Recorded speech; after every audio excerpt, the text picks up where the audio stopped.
Hello, my name is Jennifer Blaze. I'm the ITS at Salem and Green Run High Schools.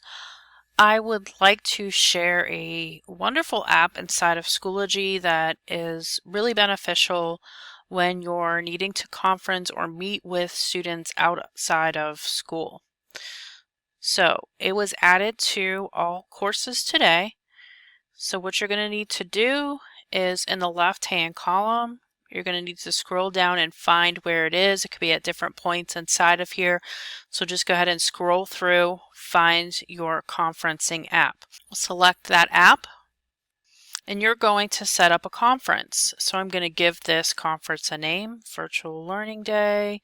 Maybe I'm using this for office hours. You can set up a start time for that if you wanted.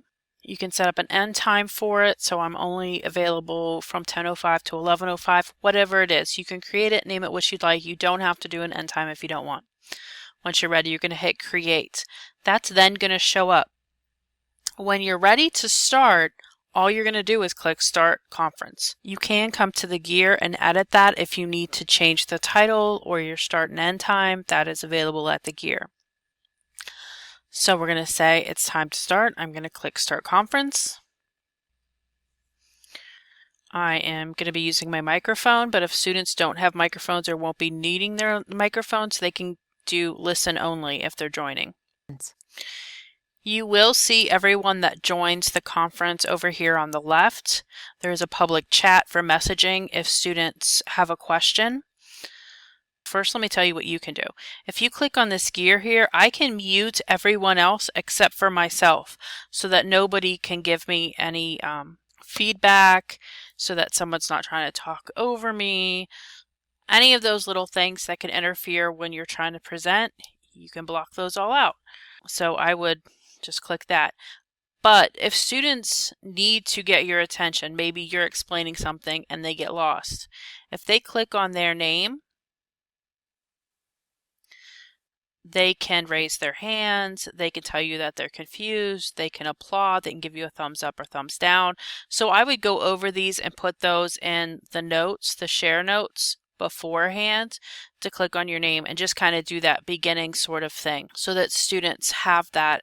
If they jump in after you've gotten started, those notes will show there. Another nice thing is those share notes can be saved and copied so that you can use them at another time. So there are options there. If you're going to have office hours for 2 hours, but you step away, you can let students know I've stepped away for a second.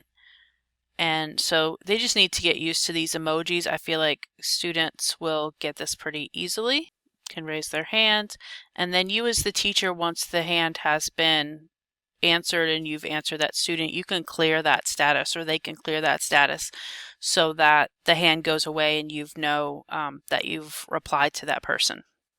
Let's go through what your options are. If you click here, it will get rid of the students' faces. I think for the most part as a teacher, you're going to need to be able to see the users in case someone raises their hand or has a question. You can also click on the public chat. It will fill up as people ask questions, and you can kind of try to monitor that. If there's a lot of questions that are going, you can also appoint a student to be in charge of questions, or in here tell them to raise their hand, and you can turn on their mic individually by clicking on their name and allowing them to talk so that students can hear those questions. Those are all up to you as far as how you want to manage your conference. You can record your conference so that anything that happens in here, if I'm going to be doing a short remediation or a student has a good question that I want to save so that other people can see it, I just hit record and then you can go through it. I can also share my screen so that the students can see what I'm showing them. So I have let me open this up, a Google slide up here. Maybe I want to go to those Google slides because that's what their question pertained to, or you're doing an instruction and you want students to be able to see this.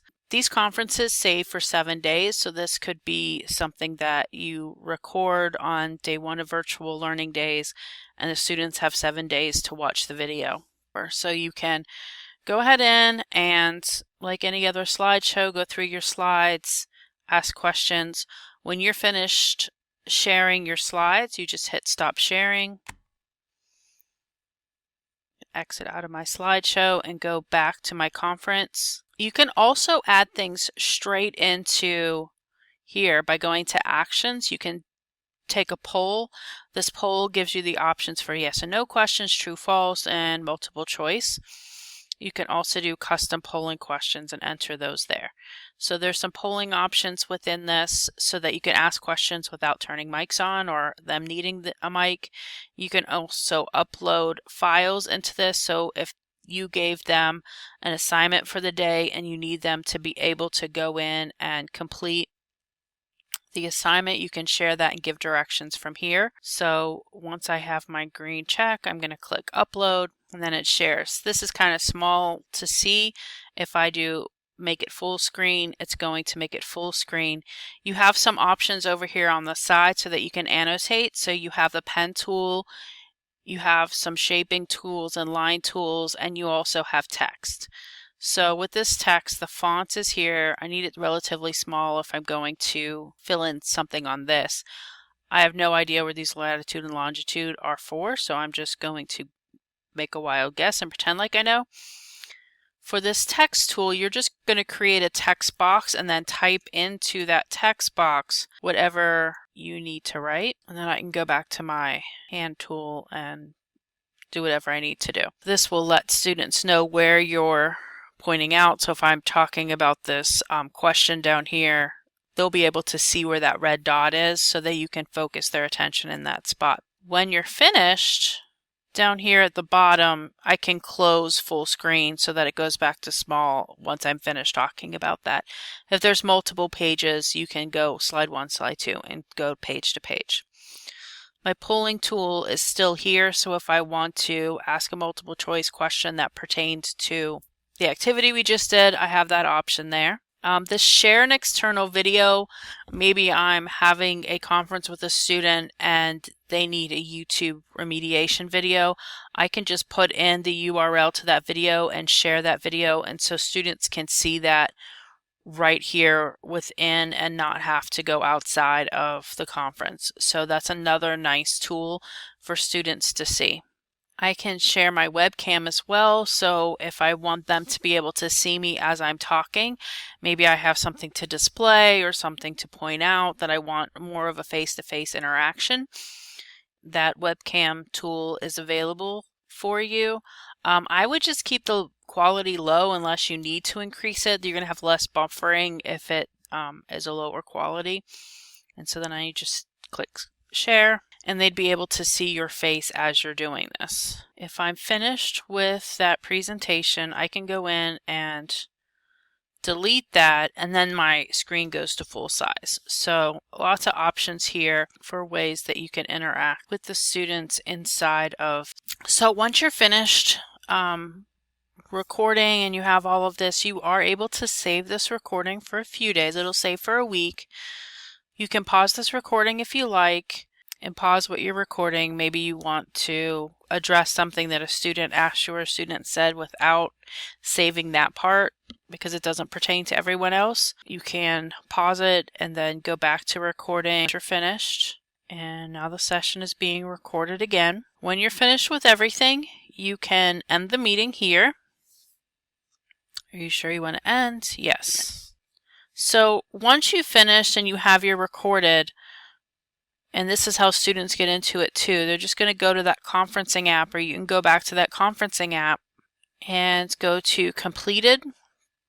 And here are the other recordings I made today practicing for this. So here's the first one I did. They just would go in and push play and they'd be able to see what you did if they weren't able to make the office hours. It has the delete time there. This is the one I did right before this, and it came up. As soon as you finish recording, it takes some time for that recording to get saved and then put up. I would say it takes no more than 10 or 15 minutes for it to show up. So if somebody says, I don't see the recording, tell them just to come back in 15 minutes to give it a little time to upload. I've done several today. As you can see, none of them have taken more than 15 minutes to load, and they're all about 15 minutes long. So if that gives you an idea, just so you know. So those are there. As it says, it'll save them for 7 days, but if you wanted to delete something, maybe you create a recording that you want students to be able to go back to asynchronously, so when it's a good time for them, but you don't like what you did, you can delete it and then re-record, and they won't be able to see that. So this tool can be used for face-to-face, one-on-one office hours, or a planned time where everyone's going to meet. It can also be created for something that's pre-recorded and saved for the next 7 days. So if I want to do the lesson for today, I can do it all within Schoology using this conference app. You don't necessarily need to use a screencasting tool like Loom or Screencastify or anything. You can do it all within Schoology, and it's right here.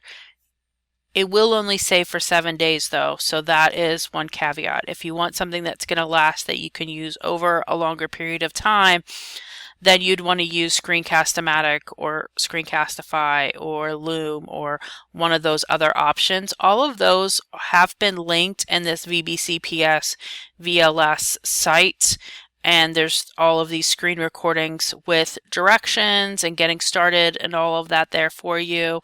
A nice little comparison of the free plans if you're trying to decide what you need it to be able to do. That's all on this site as well, so this is a good place to go if you need a screencasting. I think if it ends up being a virtual learning day, this conferencing within Schoology will be good too, because this is going to be a spur of the moment sort of thing. So this won't necessarily be a video you need to save for a longer period of time. It's up to you to evaluate what you will need to do.